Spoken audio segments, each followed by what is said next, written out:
If you have one glute that feels weaker than the other, this video is for you. If both of your glutes are doing fine, then just go about your life with an amazing butt.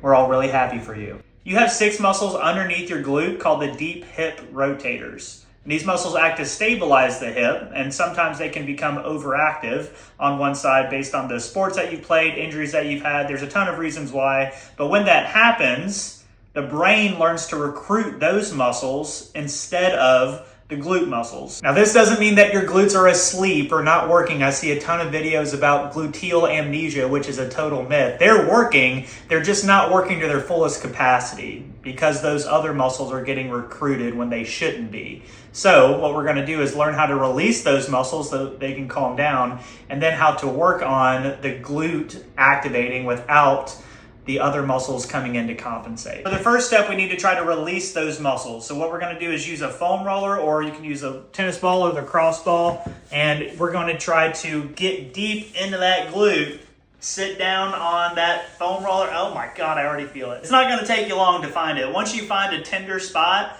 along your glute that feels pretty deep, you're just gonna hold it there and try not to clench. Try to let your butt just sink in. After you've released the deep hip rotators, the next step is to try to activate the glute max without letting the deep hip rotators come in and compensate. So to do that, we're going to get in a bridge position. I'm going to tuck my shirt in so I can show you what we're doing here. You're going to pelvic tilt, roll your pelvis back so your low back is touching the floor, and then you're going to gently push the band outwards. Don't over push though. If you over push, that's when those deep hip rotators can come in and overcompensate. It should be very subtle. While you're maintaining that pelvic tilt, you're going to push your feet into the floor, into a bridge. And as I'm pushing up into the bridge, I'm maintaining that pelvic tilt. If I fall into anterior tilt as I'm doing the bridge, that's going to stretch those deep hip rotators, overactivating them again.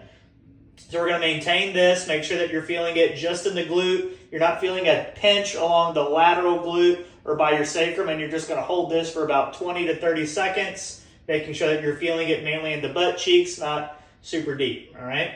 Then after about 20 to 30 seconds, you can come back down, relax, do that another 2 or 3 times. Now, eventually, you want to switch off to a single leg bridge where you still keep that band pulled out, and then you're going to come up, maintaining this band pulled out, not letting this other leg come in, keep that pulled out, maintain the pelvic tilt, and then hold that. Obviously, you don't want to start out there. Start off with the double leg, go to single, keep using that foam roller or tennis ball, get that glute working.